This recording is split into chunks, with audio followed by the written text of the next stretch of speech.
வணக்கம் ஃப்ரெண்ட்ஸ், இது கட்டளை இயந்திரவியல். நான் உங்கள் வினோத். இன்னைக்கு நம்ம வீடியோவில் என்ன பார்க்க போறோம்னா ஒரு சிம்பிள் ப்ராஜெக்ட் தான்.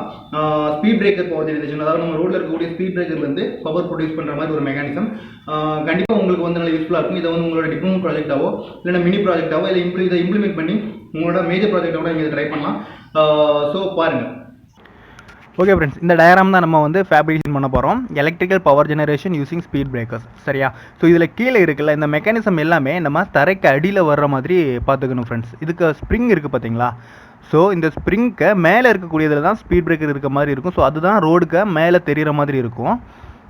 இந்த ஸ்ப்ரிங் எதுக்குன்னு பார்த்தீங்கன்னா, இப்போ வந்து நமக்கு மேலே லோடு ஏறும்ல, ஸோ அப்போது அந்த ஸ்பீட் பிரேக்கர் லைட்டாக கம்ப்ரஸ் ஆகும். சரியா ஃப்ரெண்ட்ஸ்? ஸோ அப்போது அந்த கம்ப்ரஸ் ஆகிட்டு அந்த கம்ப்ரஷன் திருப்பி அந்த லோட் வெஹிக்கிள் தாண்டினதுக்கப்புறம் அது ரிலீஸ் ஆகிறதுக்காக வந்து ஸ்ப்ரிங் நம்ம கனெக்ட் பண்ணியிருக்கோம்.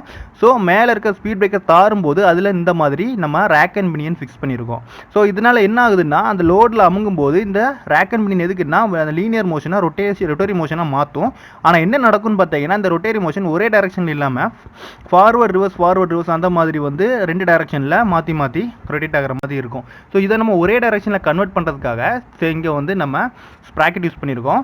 ஸ்ப்ராக்கெட் வேறு ஒன்றும் இல்லை ஃப்ரெண்ட்ஸ், நம்ம சைக்கிளோட பேக் ரேர் வீலில் வந்து பார்த்தீங்கன்னா இருக்குல்ல ஃப்ரீ வீல், ஸோ அந்த செட்டப்பை தான் நம்ம யூஸ் பண்ணுறோம். சைக்கிளில் நீங்கள் பெடல் பண்ணும்போது ஃபார்வேர்டில் பெடல் பண்ணும்போது அது வந்து லோடை கேரி பண்ணி கொண்டு போகும். அதுவே வந்து நீங்கள் பெடல் நிப்பாட்டினாலும் வீல் வந்து ஃப்ரண்டில் ரொட்டேட் ஆகிட்டே தான் இருக்கும். சரி தானே? ஸோ அதே மெக்கானிசம் தான். ஸோ இது வந்து ஃபார்வேர்டில் போகும்போது அந்த அடுத்து இருக்கக்கூடிய செயின் டிரைவை வந்து ஸ்ப்ராக்கெட் வந்து ரொட்டேட் பண்ணும். ரிவர்ஸ் ஆகும்போது வந்து வெறும் உள்ளே இருக்க பேரிங் மட்டும் ரொட்டேட் ஆகிற மாதிரி இருக்கும் ஃப்ரெண்ட்ஸ். ஸோ இதனால் நம்ம வந்து ஒரு டைரக்ஷனில் மட்டும் ரொட்டேட் ஆகிற மாதிரி இருக்கும். ஸோ இதுக்கப்புறம் இதில் வந்து ஒரு ஃப்ளை வீலை கனெக்ட் பண்ணியிருக்கோம். அது எதுக்குன்னு பார்த்தீங்கன்னா, ரொட்டேஷன் வந்து நமக்கு கண்டினியூஸாக கிடைக்கணும். சரி தானே? ஸோ இது ஒரு லோட் மாதிரி ஆக்டிவேட் ஆகி இப்போ வந்து ஒரு புஷ் வந்து கொடுக்குதுன்னு வைங்களேன், இந்த ஃப்ளை வீலோட வெயிட்டில் அது வந்து ஃபுல் ரொட்டேஷன் ஆட்டு கன்வெர்ட் ஆகும் ஃப்ரெண்ட்ஸ். சரியா? ஸோ இப்போ வந்து இதுக்கப்புறம் வந்து ஒரு கியர் மூலமாட்டு ஸ்பர் கியர் மூலமாட்டு ஜென்ரேட்டர் கனெக்ட் பண்ணியிருக்காங்க. நம்ம வந்து அந்த ஸ்பர் கியர் இல்லாமல் கூட டேரெக்டாக அந்த மோட்டரை வந்து ஃப்ளை வீலில் கனெக்ட் பண்ணாலும் பண்ணிக்கலாம் ஃப்ரெண்ட்ஸ். ஸோ அது நம்மளோட பட்ஜெட்டை பொறுத்தது. இப்போ நம்ம இதை எப்படி ஃபேப்ரிகேஷன் பண்ணுறதுங்கிறத பார்ப்போமா?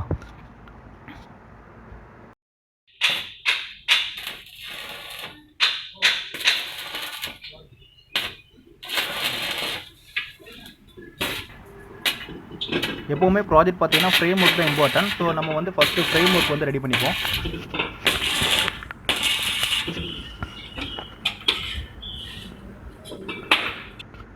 பார்த்தீங்கன்னா ஃப்ரேம் கம்ப்ளீட் ஆகிற மாதிரி ஆயிடுச்சு. ஸோ கீழே ஒரு ஸ்கொயர் மேலே ஒரு ஸ்கொயர் வச்சுக்கிட்டு இடையில வந்து ஸ்லைடிங் ஆகிற மாதிரி, அதாவது இப்போ நான் 1 இன்ச்சு பைப் யூஸ் பண்ணியிருக்கேன்னு வைங்களேன், 1 இன்ச்சு உள்ளுக்கு அதுக்குள்ளே வந்து 3/4 இன்ச் போகிற மாதிரி செட் பண்ணியிருக்கோம். ஸோ அது என்ன ஆகும்னா, மேலே இருக்கக்கூடிய அந்த பாக்ஸ் வந்து ஸ்லைட் ஆகிற மாதிரி இருக்கும். அதை வந்து இப்போ தூக்கி வச்சுன்னா அப்படி வெளியே வந்துடும்.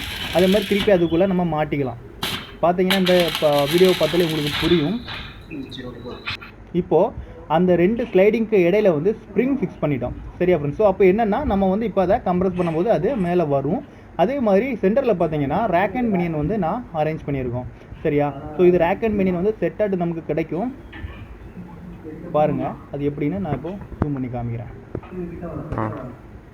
பார்த்தீங்களா? ஸோ இதுதான் ரேக் அண்ட் பினியன். ஸோ இப்போ என்னென்னா, கம்ப்ரஸ் ஆகும்போது அந்த ரேக் அண்ட் பினியன் வந்து ரேக் கீழே இறங்கும்போது அந்த பினியன் ஒரு ரொட்டேஷன் நமக்கு கிடைக்கும். சரியா? ஸோ அதில் வந்து ஃப்ரீ வீலை வந்து நான் கனெக்ட் பண்ணியிருக்கிறேன். இப்போ பாருங்கள், அதை கரெக்ட் காட்டுறேன். ஃபார்வேர்டில் எந்த ஒரு மோஷனுமே இல்லாமல் அது சுற்றும் பாருங்கள். தெரியுதா? ஆனால் ரிவர்ஸில் அந்த மாதிரி சுற்றாது. ரிவர்ஸில் வந்து அந்த சென்டரில் இருக்கக்கூடிய பேரிங் மட்டும் திருங்குற மாதிரி இருக்கும். சரியா ஃப்ரெண்ட்ஸ்? ஸோ இதனால் வந்து ஒரு புஷிங் கொடுக்கும்போது அது ஃபார்வேர்டில் ரொட்டேட் ஆகும், ரிவர்ஸ் வந்து ஃப்ரீயாக கறங்க ஆரம்பிச்சிடும். என்ன பார்த்தீங்களா? ஸோ ஃப்ளை வீல் வந்து ஹெண்டில் ஃபிக்ஸ் பண்ணியிருக்கோம். இது லோடை வந்து கரெக்டாக அந்த அதோட லோடில் வந்து அது டைரக்ஷன் கண்டினியூஸாக வர்ற மாதிரி இருக்கும். பாருங்கள், கீழே வந்து ஒரு டிசி ஜென்ரேட்டர் வந்து டேரெக்டாக நான் ஃப்ளை வீல்லையே கனெக்ட் பண்ணியிருக்கேன். இதோட நான் வந்து லோ பட்ஜெட்டில் பண்ணியிருக்கேன். ஸோ அதனால் வந்து டேரெக்டாக ஃப்ளை வீல்லையே அந்த ஜென்ரேட்டர் மோட்டரை வந்து ஃபிக்ஸ் பண்ணிட்டோம். இப்போ பாருங்கள், ப்ரெஸ் பண்ணி பார்க்கும்போது அது ரொட்டேஷன் ஒரே டைரக்ஷன் ஆகுது.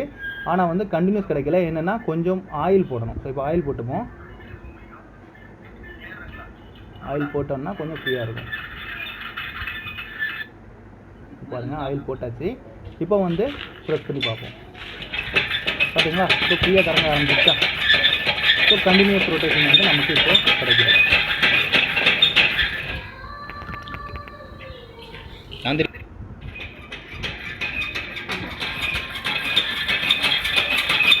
கீழே பாருங்கள், அதில் கனெக்ட் பண்ணிருக்கக்கூடிய அந்த ஜெனரேட்டர் ரொட்டேஷன் ஆகுது உங்களுக்கு தெரியும்.